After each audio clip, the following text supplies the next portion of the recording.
ನಮಸ್ಕಾರ ವೀಕ್ಷಕರೇ, kidney care by doctor Ravi KR YouTube ಚಾನಲ್ಗೆ ತಮಗೆ ಸ್ವಾಗತ. ತಮಗೆಲ್ಲರಿಗೂ ನವರಾತ್ರಿ ಹಾಗೂ ದಸರಾ ಹಬ್ಬದ ಶುಭಾಶಯಗಳು.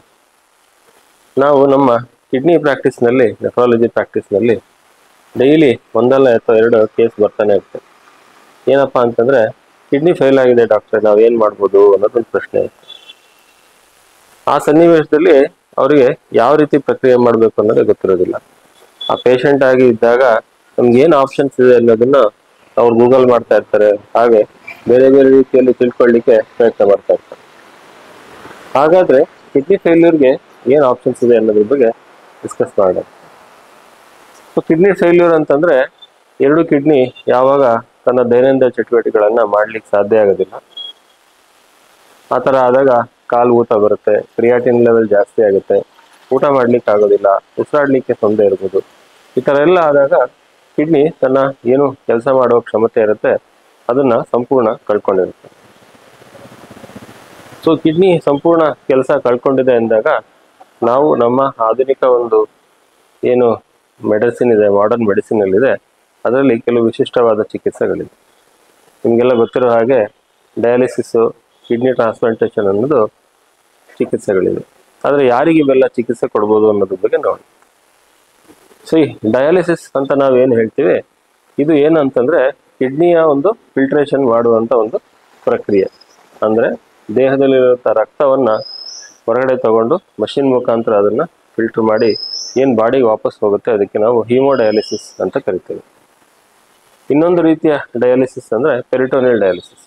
ಅಂದ್ರೆ ಹೊಟ್ಟೆಯ ಕೆಳಭಾಗದಲ್ಲಿ ಒಂದು ಟ್ಯೂಬ್ನ ಅಳವಡಿಸಿ ಮಾಡುವಂತ ಒಂದು ಪ್ರಕ್ರಿಯೆ. ಸೊ ಹೀಮೋಡಯಾಲಿಸಿಸ್ ಅಥವಾ ಪೆರಿಟೋನಿಯಲ್ ಡಯಾಲಿಸಿಸ್ ಎರಡೂ ಕೂಡ ಒಂದು ಕಿಡ್ನಿ ಫೇಲ್ಯೂರ್ನಲ್ಲಿರುವಂಥ ಒಂದು ಚಿಕಿತ್ಸಾ ಕ್ರಮ. ಸೊ ಈ ಡಯಾಲಿಸಿಸ್ ಪ್ರಕ್ರಿಯೆ ಏನಿದೆ, ಈ ಕಿಡ್ನಿ ಫೇಲ್ಯೂರ್ ಪೇಷಂಟ್ಸ್ನಲ್ಲಿ ಮಾಡುವಂಥ ಒಂದು ಟ್ರೀಟ್ಮೆಂಟ್. ಕೆಲವರಿಗೆ ಟೆಂಪರರಿ ಕಿಡ್ನಿ ಫೇಲ್ಯೂರ್ ಇರುತ್ತೆ, ಅದಕ್ಕೆ ನಾವು ಅಕ್ಯೂಟ್ ಕಿಡ್ನಿ ಇಂಜುರಿ ಅಥವಾ ಅಕ್ಯೂಟ್ ರಿನಲ್ ಫೇಲ್ಯೂರ್ ಅಂತ ಕರಿತೀವಿ. ಇನ್ನೊಂದು ಪರ್ಮನೆಂಟ್ ಕಿಡ್ನಿ ಫೇಲ್ಯೂರ್ ಅಂದರೆ ಕ್ರಾನಿಕ್ ಕಿಡ್ನಿ ಡಿಸೀಸ್ ಅಥವಾ end stage renal failure, permanent kidney failure ಅಂತ ಕರಿತೀವಿ. ಎರಡು ಟ್ರೀಟ್ಮೆಂಟಿಗೂ ಡಯಾಲಿಸಿಸ್ ನಾವು ಮಾಡ್ಕೊಳ್ಬೋದು. ಮಕ್ಕಳಲ್ಲಿ ಕೂಡ ಕಿಡ್ನಿ ಫೇಲ್ಯೂರ್ ಆಗೋ ಸಾಧ್ಯತೆ ಇರುತ್ತೆ. ಸಾಮಾನ್ಯ ಮಕ್ಕಳಲ್ಲಿ ಅಂದರೆ ತುಂಬಾ ಹುಟ್ಟು ಮಕ್ಕಳಲ್ಲಿ ಅಥವಾ 5ರಿಂದ 10 ವರ್ಷಕ್ಕಿಂತ ಕಡಿಮೆ ಇರೋ ಮಕ್ಕಳಲ್ಲಿ ನಾವು ಪೆರಿಟೋನಿಯಲ್ ಡಯಾಲಿಸಿಸ್ನ ನಾವು ಹೆಚ್ಚಾಗಿ ಅವರಿಗೆ ಮಾಡಲಿಕ್ಕೆ ತಗೊಳ್ತೀವಿ. ಯಾಕಂತಂದ್ರೆ ಮಗು ಸಣ್ಣದಿರೋದ್ರಿಂದ ದೇಹದಿಂದ ರಕ್ತನ ಹೊರಗಡೆ ತಗೊಂಡು ಡಯಾಲಿಸಿಸ್ ಮಾಡೋದು ಸ್ವಲ್ಪ ಕಷ್ಟ ಆಗುತ್ತೆ. ಅದಕ್ಕೆ ಬೇಕಾಗುವಂಥ ಎಕ್ವಿಪ್ಮೆಂಟು ಮತ್ತೆ ಟೆಕ್ನಿಷಿಯನ್ಸು ಎಲ್ಲ ಕಡೆ ಅವೈಲಬಲ್ ಇರೋದಿಲ್ಲ. ಹಾಗಾಗಿ ಸಿಂಪಲ್ ಆಗಿ ಪೆರಿಟೋನಿಯಲ್ ಡಯಾಲಿಸಿಸ್ ಅನ್ನೋದನ್ನ ಮಾಡ್ತಾರೆ. ಈ ಪೆರಿಟೋನಿಯಲ್ ಡಯಾಲಿಸಿಸ್ ಅಂದ್ರೆ ಏನು ಅಂತಂದ್ರೆ, ನಮ್ಮ ಹೊಕ್ಕಳಿನ ಕೆಳಗಡೆ ಭಾಗದಲ್ಲಿ ಈ ಚಿತ್ರದಲ್ಲಿ ತೋರಿಸಿರುವ ಹಾಗೆ ಒಂದು ಸ್ಪೆಷಲಿಸ್ಟ್ ಟ್ಯೂಬ್ನ ಅಳವಡಿಸ್ತೀವಿ. ಅಳವಡಿಸಿದ ನಂತರ ಅದರಲ್ಲಿ ನಮ್ಮ ಕೆಲವು ಮೆಡಿಕೇಟೆಡ್ ಸೊಲ್ಯೂಷನ್ಸ್ ಇರುತ್ತೆ, ಅದಕ್ಕೆ ನಾವು ಪೆರಿಟೋನಿಯಲ್ ಡಯಾಲಿಸಿಸ್ ಫ್ಲೂಯಿಡ್ ಅಂತ ಕರಿತೀವಿ. ಯಾವಾಗ ಈ ಪೆರಿಟೋನಿಯಲ್ ಡಯಾಲಿಸಿಸ್ ಫ್ಲೂಯಿಡ್ ಹೊಟ್ಟೆಯ ಒಳಗಡೆ ಹೋಗುತ್ತೆ, ಅದರಲ್ಲಿ ಪೆರಿಟೋನಿಯಲ್ ಕ್ಯಾವಿಟಿನಲ್ಲಿ ಡಯಾಲಿಸಿಸ್ ಪ್ರಕ್ರಿಯೆ ಶುರುವಾಗುತ್ತೆ. ಸೊ ಈ ಡಯಾಲಿಸಿಸ್ ಪ್ರಕ್ರಿಯೆ ಶುರುವಾಗಿ ದೇಹದಲ್ಲಿರುವಂತಹ ಒಂದು ವೇಸ್ಟ್ ಪ್ರಾಡಕ್ಟ್ಸ್, ಯೂರಿಯಾ, ಕ್ರಿಯಾಟಿನ್ ಅನ್ನೋದೇನಿರುತ್ತೆ ಆ ಪೆರಿಟೋನಿಯಲ್ ಡಯಾಲಿಸಿಸ್ನಲ್ಲಿ ತಗೊಳುತ್ತೆ.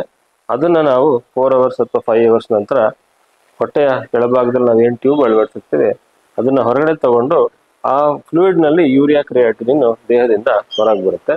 ಹಾಗೆ ದೇಹದಲ್ಲಿರುವಂಥ ಹೆಚ್ಚಿನ ನೀರಿನ ಅಂಶ ಕೂಡ ಆ ಪೆರಿಟೋನಿಯಲ್ ಫ್ಲೂಯಿಡ್ ಜೊತೆಗೆ ಹೊರಗೆ ಬರುತ್ತೆ. ಇದಕ್ಕೆ ನಾವು ಪೆರಿಟೋನಿಯಲ್ ಡಯಾಲಿಸಿಸ್ ಅಂತ ಕರಿತೇವೆ. ಇದು ಟೆಂಪರರಿ ಕಿಡ್ನಿ ಫೇಲ್ಯೂರ್ ಇರೋವರೆಗೂ ಮಾಡ್ಬೋದು, ಹಾಗೆ ಪರ್ಮನೆಂಟ್ ಕಿಡ್ನಿ ಫೇಲ್ಯೂರ್ ಇರೋವರೆಗೂ ಕೂಡ ಮಾಡ್ಬೋದು. ಇನ್ನೊಂದು ರೀತಿಯ ಡಯಾಲಿಸಿಸ್ ಅಂದರೆ ಹೀಮೋಡಯಾಲಿಸಿಸ್. ಈ ಹೀಮೋಡಯಾಲಿಸಿಸ್ನಲ್ಲಿ ಏನಾಗುತ್ತೆ ಅಂದರೆ, ನಮ್ಮ ದೇಹದಲ್ಲಿರುವಂಥ ಒಂದು ಕೆಮಿಕಲ್ಸ್ ನಾವು ಅಕ್ಯುಮುಲೇಟ್ ಆಗಿರುತ್ತೆ ಕಿಡ್ನಿ ಫೇಲ್ಯೂರಿಂದ, ಯೂರಿಯಾ, ಕ್ರಿಯಾಟಿನ್ ಅಂಶ. ಇದು ಆರ್ಟಿಫಿಷಿಯಲ್ ಆಗಿ ದೇಹದಿಂದ ನಾವು ಹೊರಗೆ ಹಾಕಬೇಕು. ಹೇಗೆ ಹಾಕಬೇಕು ಅಂತಂದರೆ, ಆರ್ಟಿಫಿಷಿಯಲ್ ಕಿಡ್ನಿ ಅಂತ ಕರಿತೀವಿ ಅಥವಾ ಡಯಾಲೈಸರ್ ಅಂತ ಕರಿತೀವಿ. ಈ ಡಯಾಲೈಸರ್ ಮುಖಾಂತರ ಬ್ಲಡ್ ಹಾದು ಹೋಗೋದ್ರಿಂದ ದೇಹದಲ್ಲಿ ಉಳ್ಕೊಂಡಿರುವಂತಹ ಯೂರಿಯಾ, ಕ್ರಿಯಾಟಿನಿನ್ ಅಂಶ, ಫಾಸ್ಫರಸ್ ಅಂಶ, ಪೊಟ್ಯಾಷಿಯಂ ಅಂಶ ಅಥವಾ ಹೆಚ್ಚಿನ ನೀರಿನ ಅಂಶ ಏನು ದೇಹದಲ್ಲಿ ಅಕ್ಯುಮುಲೇಷನ್ ಆಗಿರುತ್ತೆ ಕಿಡ್ನಿ ಫೇಲ್ಯೂರ್ ಇರೋ ಪೇಷಂಟಲ್ಲಿ, ಅದೆಲ್ಲ ಈ ಡಯಾಲಿಸಿಸ್ ಮಾಡುವ ಮುಖಾಂತರ ಹೊರಗೆ ಬರುತ್ತೆ. ಸೊ ಯಾವಾಗ ಕಿಡ್ನಿ ಫೇಲ್ಯೂರ್ ಆಗುತ್ತೆ ಅದನ್ನ ಸಪೋರ್ಟ್ ಮಾಡಲಿಕ್ಕೆ ಆರ್ಟಿಫಿಷಿಯಲ್ ನಾವು ಯಂತ್ರವನ್ನು ಮಾಡಿದ್ದೇವೆ, ಅದಕ್ಕೆ ನಾವು ಡಯಾಲಿಸಿಸ್ ಅಂತ ಕರಿತೀವಿ. ಸೊ ಹಿಮೋಡಯಾಲಿಸಿಸ್ ಇರ್ಬೋದು ಹಾಗೂ ಪೆರಿಟೋನಿಯಲ್ ಡಯಾಲಿಸಿಸ್ ಇರ್ಬೋದು, ಇದೆರಡು ಒಂದು ಉತ್ತಮ ಚಿಕಿತ್ಸಾ ಕ್ರಮ ಆಗಿದೆ. ಸೊ ಈ ಡಯಾಲಿಸಿಸ್ ಪ್ರಕ್ರಿಯೆ ಮಾಡೋದ್ರಿಂದ ಅದನ್ನ ಕರೆಕ್ಟ್ ಆಗಿರೋ ಟೈಮ್ನಲ್ಲಿ ಯಾರಿಗೆ ಈ ಕಿಡ್ನಿ ಫೇಲ್ಯೂರ್ ಆಗಿದೆ ಆ ವ್ಯಕ್ತಿಗೆ ನಾವು ಈ ಚಿಕಿತ್ಸೆ ಕೊಡೋದ್ರಿಂದ ಅವರ ಜೀವನಕ್ಕೆ ಇನ್ನೊಂದು ಹೆಚ್ಚಿನ ಒಂದು ಸಮರ್ಥನೆ ಕೊಡಲಿಕ್ಕೆ ಸಾಧ್ಯ ಆಗುತ್ತೆ.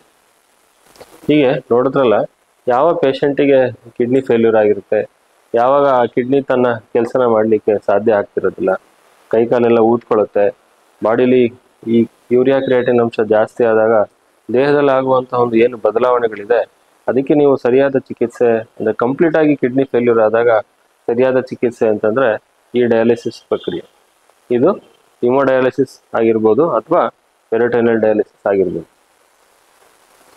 ಈ ನಮ್ಮ ಏನು ಹಿಮೋಡಯಾಲಿಸಿಸ್ ಹಾಗೂ ಪೆರಿಟೋನಿಯಲ್ ಡಯಾಲಿಸಿಸ್ ಚಿಕಿತ್ಸೆ ಏನಿದೆ, ಈ ಚಿಕಿತ್ಸೆ ತಗೊಳ್ಳೋದ್ರಿಂದ ಈ ಕಿಡ್ನಿ ಫೇಲ್ಯೂರ್ ಆಗಿರುವಂತ ಏನು ನಾವು ರೋಗಿಗಳಿದ್ದಾರೆ, ಪೇಷಂಟ್ಸ್ಗಳಿದ್ದಾರೆ, ಅವರು ತಮ್ಮ ಕೆಲಸವನ್ನು ಸುಮಾರು 70-80% ಅವರು ಏನು ಕೆಲಸಗಳು ಮಾಡ್ತಾ ಇದ್ರು ಅದನ್ನೆಲ್ಲ ಮಾಡಲಿಕ್ಕೆ ಸಾಧ್ಯ ಆಗುತ್ತೆ. ನೋಡಿದ್ರಲ್ಲ ವೀಕ್ಷಕರೇ, ಈ ಡಯಾಲಿಸಿಸ್ ಅನ್ನೋದು ಯಾರಿಗೆ ಸೌಲಭ್ಯ ಇದೆ ಅದನ್ನ ಕರೆಕ್ಟಾಗಿ ತಗೊಳ್ಳೋದ್ರಿಂದ ತಮ್ಮ ಜೀವನ ಇನ್ನೂ ಇಂಪ್ರೂವ್ಮೆಂಟ್ ಮಾಡ್ಕೊಳ್ಬೋದು. ಹಾಗೆ ಈ ಕಿಡ್ನಿ ಫೇಲ್ಯೂರ್ ಅಲ್ಲಿ ಇನ್ನೊಂದು ಇಂಪಾರ್ಟೆಂಟ್ ಚಿಕಿತ್ಸಾ ಕ್ರಮ ಅಂತಂದ್ರೆ ಟ್ರಾನ್ಸ್ಪ್ಲಾಂಟೇಶನ್. ಟ್ರಾನ್ಸ್ಪ್ಲಾಂಟೇಶನ್ ಅಂತಂದ್ರೆ ಈ ಯಾರಿಗೆ ಕಿಡ್ನಿ ಫೇಲ್ಯೂರ್ ಇರುತ್ತೆ ಅವರಿಗೆ ಒಂದು ನಾರ್ಮಲ್ ಆಗಿರೋ ಒಂದು ಡೋನರ್ ಕಿಡ್ನಿನ ಹಾಕ್ಸ್ಕೊಳ್ಳೋದ್ರಿಂದ ಆ ಕಿಡ್ನಿ ಫೇಲ್ಯೂರ್ ಆಗಿರೋ ವ್ಯಕ್ತಿನಲ್ಲಿ ಏನು ಕಿಡ್ನಿ ಕೆಲಸ ಮಾಡ್ತಿತ್ತು ಆ ಡೋನರ್ ಕಿಡ್ನಿ ಕೆಲಸ ಮಾಡಲಿಕ್ಕೆ ಶುರುವಾಗುತ್ತೆ. ಈ ಡೋನರ್ ಕಿಡ್ನಿ ಕೆಲಸ ಮಾಡ್ಲಿಕ್ಕೆ ಶುರು ಆಗೋದ್ರಿಂದ ಆ ಬಾಡಿಲಿ ಏನು ಕೆಮಿಕಲ್ ಪ್ರಾಪರ್ಟೀಸ್ ಎಲ್ಲ ಹೆಚ್ಚು ಶೇಖರಣೆ ಆಗ್ತಾ ಇತ್ತು ಅದೆಲ್ಲ ಈ ಡೋನರ್ ಕಿಡ್ನಿ ಕೆಲಸ ಮಾಡೋದ್ರಿಂದ ಅನುಕೂಲ ಆಗುತ್ತೆ. ಸೊ ಕಿಡ್ನಿ ಟ್ರಾನ್ಸ್ಪ್ಲಾಂಟೇಶನ್ ಇರ್ಬೋದು ಅಥವಾ ಡಯಾಲಿಸಿಸ್ ಇರ್ಬೋದು, ಎರಡೂ ಚಿಕಿತ್ಸೆ ಈ ಕಿಡ್ನಿ ಫೇಲ್ಯೂರ್ನಲ್ಲಿ ನಾವು ತಗೊಳ್ಬೋದು.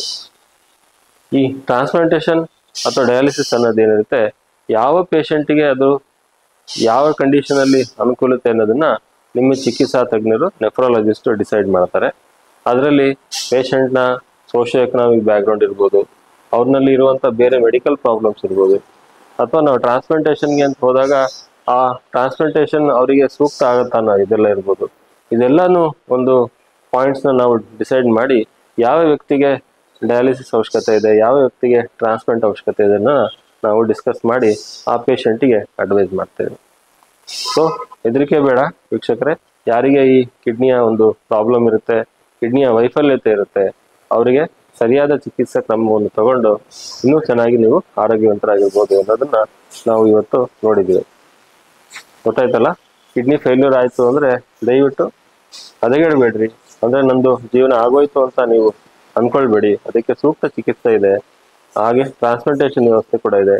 ನಿಮ್ಮ ಆರೋಗ್ಯಕ್ಕೆ, ನಿಮ್ಮ ವಯಸ್ಸಿಗೆ ಯಾವುದು ಕರೆಕ್ಟ್ ಆಗಿದೆ ಚಿಕಿತ್ಸೆ ಅನ್ನೋದನ್ನ ನಿಮ್ಮ ಕಿಡ್ನಿ ತಜ್ಞರೊಂದಿಗೆ ನೀವು ಚರ್ಚೆ ಮಾಡಿ ಆ ಚಿಕಿತ್ಸೆಯನ್ನು ಪೂರ್ಣಗೊಳಿಸ್ಬೋದು. ನಮಸ್ಕಾರ.